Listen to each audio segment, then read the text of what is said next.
सतनाम श्री वाहिगुरु जी। ਭਾਨਾ ਪ੍ਰਯਾਗ ਦਾ ਰਹਿਣ ਵਾਲਾ ਸੀ। ਇਹ 6ਵੇਂ ਸਤਿਗੁਰ ਦੇ ਸਨਮੁਖੀ ਸਿੱਖਾਂ ਵਿੱਚੋਂ ਸੀ। ਉਹ ਸਦਾ ਧਰਮ ਕੀਰਤ ਕਰਦਾ। ਜਦੋਂ ਕਦੀ ਵਿਹਲ ਮਿਲਦੀ ਤਾਂ ਜਮਨਾ ਕਿਨਾਰੇ ਜਾ ਕੇ ਪ੍ਰਭੂ ਸਿਮਰਨ ਕਰਦਾ। ਕਿਸੇ ਦਾ ਦਿਲ ਨਾ ਦੁਖਾਉਂਦਾ। ਕਿਸੇ ਦੀ ਨਿੰਦਾ ਚੁਗਲੀ ਕਰਨੀ ਤਾਂ ਉਹ ਜਾਣਦਾ ਹੀ ਨਹੀਂ ਸੀ। ਕੋਈ ਉਸ ਨੂੰ ਮੰਦੇ ਸ਼ਬਦ ਆਖੇ ਤਾਂ ਉਹ ਚੁੱਪ ਰਹਿੰਦਾ। ਇੱਕ ਦਿਨ ਭਾਈ ਭਾਨਾ ਜਮਨਾ ਕਿਨਾਰੇ ਬੈਠਾ ਹੋਇਆ ਸਤਨਾਮ ਵਾਹਿਗੁਰੂ ਦਾ ਸਿਮਰਨ ਕਰ ਰਿਹਾ ਸੀ। ਬਾਣੀ ਪੜੀ ਜਾਂਦਾ ਸੀ। ਚੌਂਕੜੇ ਮਾਰ ਕੇ ਬੈਠੇ ਹੋਏ ਨੇ ਲਿਵ ਗੁਰਚਰਨਾਂ ਨਾਲ ਜੋੜੀ ਹੋਈ ਸੀ। ਮਨ ਦੀ ਉੱਚੀ ਅਵਸਥਾ ਦੇ ਕਾਰਨ ਉਸ ਦੀ ਆਤਮਾ ਸ੍ਰੀ ਅੰਮ੍ਰਿਤਸਰ ਸਾਹਿਬ ਜੀ ਦੇ ਵਿੱਚ ਫਿਰ ਰਹੀ ਸੀ ਅਤੇ ਤਨ ਜਮਨਾ ਕਿਨਾਰੇ ਸੀ। ਅਲਖ ਨਿਰੰਜਨ ਅਗਮ ਅਪਾਰ ਬ੍ਰਹਮ ਦੇ ਨੇੜੇ ਹੋਣ ਤੇ ਉਹਦੇ ਭੇਤਾਂ ਨੂੰ ਪਾਉਣ ਦਾ ਯਤਨ ਕਰ ਰਿਹਾ ਸੀ। ਭਾਈ ਭਾਨਾ ਗੁਰੂ ਜੀ ਦੀ ਬਾਣੀ ਪੜ ਰਿਹਾ ਸੀ। ਸ਼ਾਮਾਂ ਪੈ ਰਹੀਆਂ ਸਨ। ਡੁੱਬਦਾ ਹੋਇਆ ਸੂਰਜ ਆਪਣੀਆਂ ਸੁਨਹਿਰੀ ਕਿਰਨਾਂ ਜਮਨਾ ਦੇ ਨਿਰਮਲ ਜਲ ਉੱਤੇ ਸੁੱਟ ਰਿਹਾ ਸੀ। ਉਸੇ ਵੇਲੇ ਇੱਕ ਨਾਸਤਕ ਮੂਰਖ ਭਾਈ ਜੀ ਦੇ ਕੋਲ ਆ ਬੈਠਾ। ਭਾਈ ਜੀ ਨੂੰ ਆਖਣ ਲੱਗਾ, ਹੇ ਪੁਰਖਾ, ਮੈਨੂੰ ਇਹ ਸਮਝਾ ਕਿ ਰੋਜ਼ ਤੂੰ ਹਰ ਵੇਲੇ ਪਰਮਾਤਮਾ ਨੂੰ ਬੇਆਰਾਮ ਕਿਉਂ ਕਰਦਾ ਹੈ?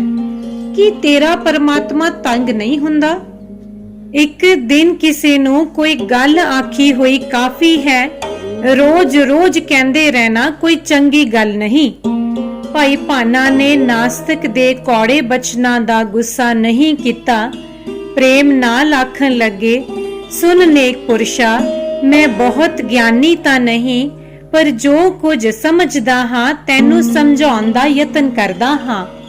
ਮਨੁੱਖੀ ਮਨ ਦੁਆਲੇ ਕਾਮ, ਕ੍ਰੋਧ, ਲੋਭ, ਮੋਹ ਅਤੇ ਹੰਕਾਰ 5 ਚੋਰ ਹਨ। ਉਹ ਜੀਵ ਨੂੰ ਸੁਖ ਨਾਲ ਨਹੀਂ ਬੈਠਣ ਦਿੰਦੇ। ਜੀਵ ਦਾ ਭਵਿੱਖ ਲੁੱਟਦੇ ਹਨ, ਪਾਪ ਵੱਲ ਪ੍ਰੇਰਦੇ ਹਨ। ਉਹਨਾਂ 5 ਚੋਰਾਂ ਤੋਂ ਛੁਟਕਾਰਾ ਪਾਉਣ ਵਾਸਤੇ ਜ਼ਰੂਰੀ ਹੈ ਕਿ ਸਤਿਗੁਰਾਂ ਦੇ ਦੱਸੇ ਢੰਗ ਨਾਲ ਰਾਜਿਆਂ ਦੇ ਰਾਜੇ ਭਗਵਾਨ ਦੇ ਨਾਮ ਦਾ ਸਿਮਰਨ ਕੀਤਾ ਜਾਵੇ। ਨਾਲ ਹੀ ਜੇ ਅਸੀਂ ਭਗਵਾਨ ਨੂੰ ਚੇਤੇ ਰੱਖੀਏ ਤਾਂ ਉਹ ਸਾਨੂੰ ਚੇਤੇ ਰੱਖਦਾ ਹੈ। ਸਵਾਸ ਨਾਲ ਚੇਤੇ ਰੱਖਣਾ ਚਾਹੀਦਾ ਹੈ। ਭਗਵਾਨ ਨੂੰ ਭੁੱਲਣ ਵਾਲਾ ਆਪਣੇ ਆਪ ਨੂੰ ਭੁੱਲ ਜਾਂਦਾ ਹੈ ਅਤੇ ਆਪਣੇ ਆਪ ਨੂੰ ਭੁੱਲ ਕੇ ਮੰਦੇ ਕਰਮ ਕਰਦਾ ਹੈ। ਮੰਦੇ ਕਰਮਾਂ ਦੇ ਫਲ ਨਾਲ ਉਹਦੀ ਆਤਮਾ ਦੁਖੀ ਹੁੰਦੀ ਹੈ। ਉਹ ਸੰਸਾਰ ਵਿੱਚ ਬਦਨਾਮ ਹੋ ਜਾਂਦਾ ਹੈ। ਉਸ ਨੂੰ ਕੋਈ ਚੰਗਾ ਨਹੀਂ ਸਮਝਦਾ। ਜਿਵੇਂ ਪੋਲੇ ਬਾਂਸ ਵਿੱਚ ਫੂਕ ਮਾਰਨ ਨਾਲ ਅਗਲੇ ਪਾਸੇ ਨਿਕਲ ਜਾਂਦੀ ਹੈ, ਬਾਂਸ ਉੱਤੇ ਕੋਈ ਅਸਰ ਨਹੀਂ ਹੁੰਦਾ, ਤਿਵੇਂ ਭਾਈ ਭਾਨੇ ਦੇ ਸ਼ੁਭ ਤੇ ਚੰਗੇ ਬਚਨਾਂ ਦਾ ਅਸਰ ਮੂਰਖ ਉੱਤੇ ਨਾ ਹੋਇਆ। ਇੱਕ ਕੰਨੋਂ ਸੁਣਿਆ ਅਤੇ ਦੂਸਰੇ ਕੰਨੋਂ ਬਾਹਰ ਕੱਢ ਦਿੱਤਾ।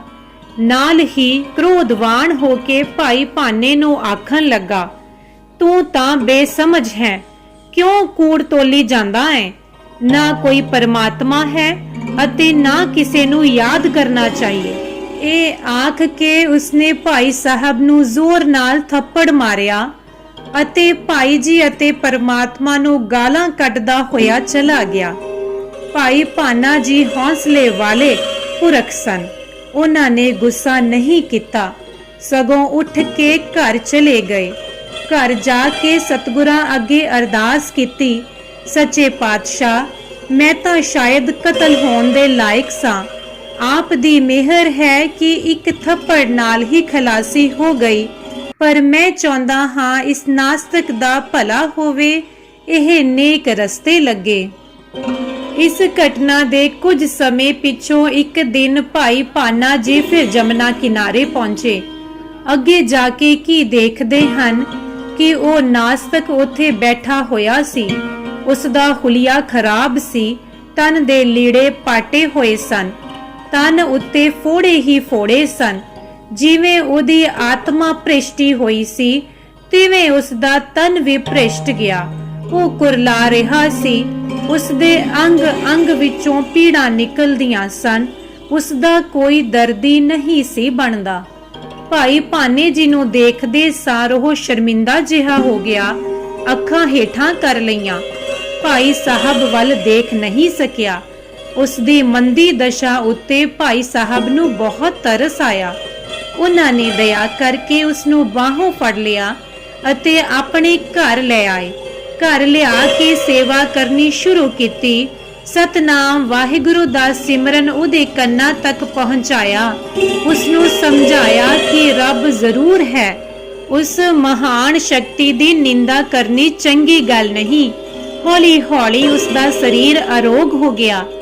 ਆਤਮਾ ਵਿੱਚ ਤਬਦੀਲੀ ਆ ਗਈ। ਉਹ ਪਰਮਾਤਮਾ ਨੂੰ ਯਾਦ ਕਰਨ ਲੱਗਾ। ਜਿਉਂ-ਜਿਉਂ ਸਤਨਾਮ ਵਾਹਿਗੁਰੂ ਆਖਦਾ ਗਿਆ, ਤਿਉਂ-ਤਿਉਂ ਉਹਦੇ ਸਰੀਰ ਦੇ ਸਾਰੇ ਰੋਗ ਦੂਰ ਹੁੰਦੇ ਗਏ। ਉਸ ਨੇ ਭਾਈ ਭਾਨਾ ਜੀ ਅੱਗੇ ਤਰਲਾ ਕੀਤਾ ਕਿ ਭਾਈ ਸਾਹਿਬ ਉਸ ਨੂੰ ਆਪਣੇ ਸਤਿਗੁਰਾਂ ਪਾਸ ਲੈ ਚੱਲਣ। ਗੁਰਾਂ ਦੇ ਦਰਸ਼ਨ ਕਰਕੇ ਉਹ ਵੀ ਤਰ ਜਾਵੇ, ਕਿਉਂਕਿ ਉਸ ਨੇ ਬੀਤੇ ਜੀਵਨ ਵਿੱਚ ਕੋਈ ਨੇਕੀ ਨਹੀਂ ਸੀ ਖੱਟੀ। ਇਹ ਸੁਣ ਕੇ ਭਾਈ ਭਾਨੇ ਨੂੰ ਖੁਸ਼ੀ ਹੋਈ। ਉਹ ਉਸੇ ਵੇਲੇ ਤਿਆਰ ਹੋਏ ਅਤੇ ਮੰਜ਼ਲੋਂ ਮੰਜ਼ਲੀ ਤੁਰ ਕੇ ਸ੍ਰੀ ਅੰਮ੍ਰਿਤਸਰ ਸਾਹਿਬ ਪਹੁੰਚ ਗਏ।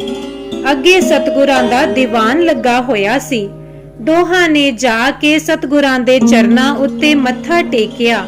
ਗੁਰੂ ਜੀ ਨੇ ਮਿਹਰ ਕਰਕੇ ਭਾਈ ਭਾਨੇ ਦੇ ਨਾਲ ਉਸ ਨਾਸਤਕ ਨੂੰ ਵੀ ਤਾਰ ਦਿੱਤਾ। ਉਹ ਗੁਰੂ ਦਾ ਸਿੱਖ ਬਣ ਗਿਆ। ਮੁੜ ਕੇ ਅੰਮ੍ਰਿਤਸਰ ਤੋਂ ਘਰ ਨਹੀਂ ਗਿਆ। ਗੁਰੂ ਕੇ ਲੰਗਰ ਵਿੱਚ ਹੀ ਸੇਵਾ ਕਰਦਾ ਰਿਹਾ। ਭਾਈ ਭਾਨੇ ਨੂੰ ਸਤਿਗੁਰਾਂ ਨੇ ਪ੍ਰਯਾਗ ਵਿੱਚ ਸਿੱਖੀ ਪ੍ਰਚਾਰ ਵਾਸਤੇ ਭੇਜ ਦਿੱਤਾ। ਧੰਨ ਗੁਰੂ ਸਾਹਿਬ ਦੇ ਪਰਉਪਕਾਰੀ ਸਿੱਖ। ਇਹਨਾਂ ਦੇ ਜੀਵਨ ਤੋਂ ਸਾਨੂੰ ਸਿੱਖਿਆ ਲੈਣੀ ਚਾਹੀਦੀ ਹੈ।